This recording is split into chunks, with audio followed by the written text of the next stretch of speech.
নমস্কার বন্ধুরা, আশা করি আপনারা সকলে ভালো আছেন। কাকলি কিচেনে সকলকে স্বাগত। আজকে বানিয়েছি একদম মিষ্টির দোকানের মতন গজা। বানানো খুবই সোজা, বাজার থেকে না কিনে বাড়িতে কম খরচে এই গজা বানিয়ে নিতে পারেন। তাহলে চলুন কিভাবে বানিয়েছি দেখা যাক। এখানে আমি 2 কাপ ময়দা নিচ্ছি। এই সামান্য পরিমাণে একটু লবণ দিয়ে দিলাম।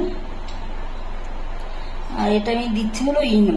আপনারা চাইলে এখানে বেকিং পাউডার দিতে পারেন, কিন্তু আমার ইনোর গন্ধটাই ভালো লাগে বেকিং পাউডারের চাইতে। এখন সবকিছু আমি ভালো করে একটু মিশিয়ে নিচ্ছি।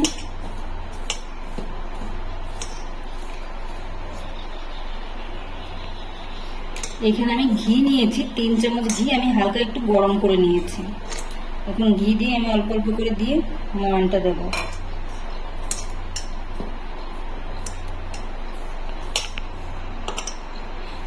তেল ঘিটা একটু বেশি লাগে ময়ানে। এখানে আপনারা তেল আর ঘি দুটো মিশিয়েও দিতে পারেন। আমি দেখছি আমারও যদি কম মনে হয় ঘি, তারপরে আমি একটু তেল দেবো। পুরোটাই ঘি দিয়ে দিলাম।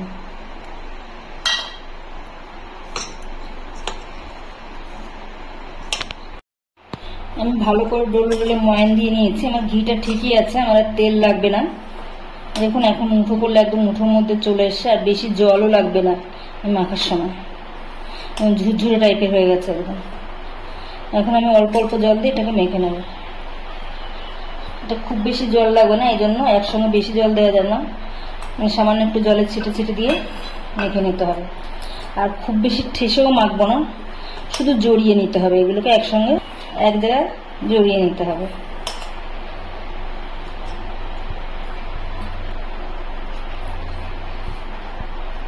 দেখুন আমি মেখে নিয়েছি, একটু ঝুরঝুরে ভাব আছে। দেখুন আটা ময়দার মতন ঠেসে ঠেসে মাখিনি, একটু ঝুরঝুরে ভাব থাকবে, এরকমই থাকবে।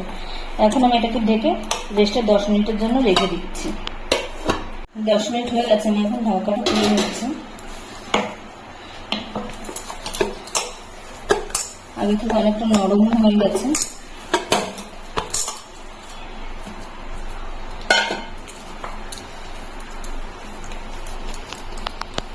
আমি এখন একটু হালকা করে বেলে নেব।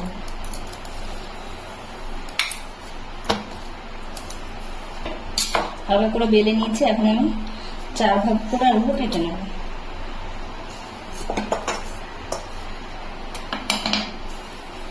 কাটার পরে একটার উপরে একটা এইভাবে দিয়ে দেবো।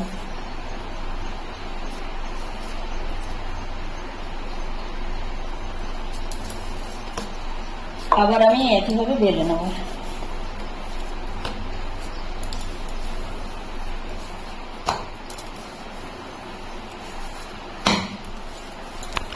আবার আমি 4 ভাগে ভাগ করে নিচ্ছি। আবারও একটার উপর একটা দিয়ে দেবো। ব্যাস, আর মানে এটাই লাস্ট। এবার আমি বেলে নেব। 2 বার একটার উপর একটা দিয়েছি, 3 বার এটা ফাইনাল লুক দেবো। এখন বেলে নিয়েছি, এরকম মোটাই থাকবে। এবার আমি পিস পিস করে কেটে নিচ্ছি।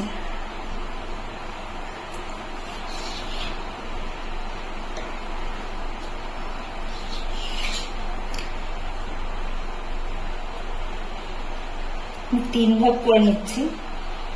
আপনারা আপনাদের পছন্দ অনুযায়ী ছোট বড় করে নেবেন। এই যে সবগুলো আমি এইভাবে কেটে নিয়েছি। দেখুন লেয়ারগুলো দেখা যাচ্ছে কত সুন্দর। আমি কড়াইতে তেল গরম করতে বসিয়েছি। তেলটা খুব বেশি গরম করবো না, হালকা উষ্ণ একটু গরম করে নিয়েছি। এখন আমি গজাগুলো ছেড়ে দিচ্ছি। দেখে বুঝতে পারছেন একদম গরম হবে।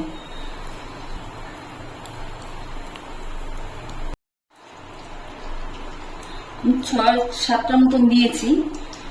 গ্যাসের ফ্লেমটা লোতেই থাকবে। এটা হতে থাক, ততক্ষণে আমি চিনির শিরাটা তৈরি করবো। 1.5 কাপের মতন চিনি দিচ্ছি।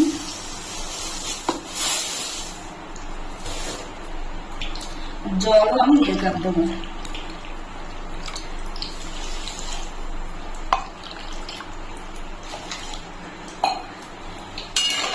এখন আমি চিনিটাকে শুধু একটু গালিয়ে নেব।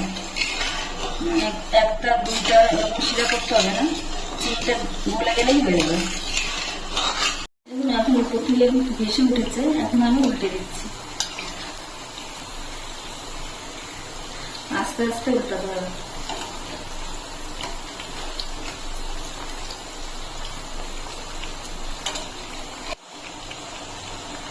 এরকম ভাবে উল্টে পাল্টে লাল লাল করে ভেজে নিতে হবে।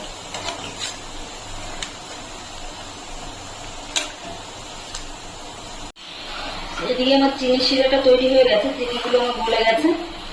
এখন হালকা একটু চিপচিপে ভাব হবে, হালকা একটা বোতা কিছুই না, হালকা একটু চিপচিপে ভাব হবে।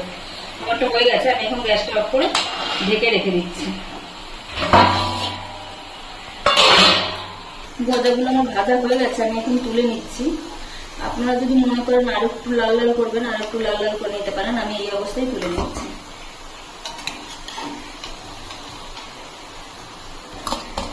এখন আমি শিরার মধ্যে গজাগুলো ছেড়ে দিচ্ছি।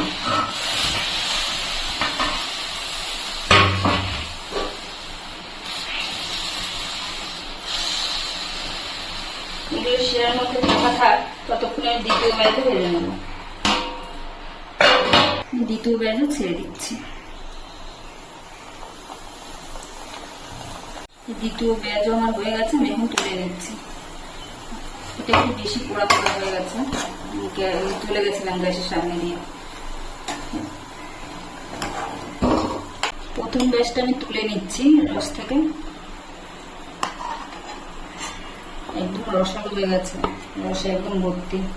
বেশিক্ষণ থাকলে বেশি মিষ্টি হয়ে যাবে, বেশি নরম হয়ে যাবে। দ্বিতীয় ব্যাচে আমি ছেড়ে দিচ্ছি। 10 মিনিটের মতন রাখলেই আমার হয়ে যাবে। 10 মিনিট রেখে আমি উঠিয়ে নেবো। রেখেছিলাম, পুরো রসটাই টেনে নিয়েছি। এখন আমি তুলে নিচ্ছি। গজাগুলো আমার তৈরি হয়ে গেছে, আমি এখন একটা ভেঙে দেখাচ্ছি। দেখুন কতটা রসালো, পুরো রসটা ভেতরে ঢুকে গেছে। একটা ভেঙেও দেখাচ্ছি। উপরটা একটু শক্ত শক্ত, কিন্তু ভেতরটা একেবারে রসালো, একদম মিষ্টির দোকানের মতো হয়েছে। রেসিপিটি তৈরি হয়ে গেছে। ভিডিওটি যদি ভালো লাগে তাহলে একটা লাইক করবেন এবং কমেন্টে জানাবেন কেমন হয়েছে। আর যারা নতুন তারা চ্যানেলটিকে সাবস্ক্রাইব করে পাশে থাকবেন।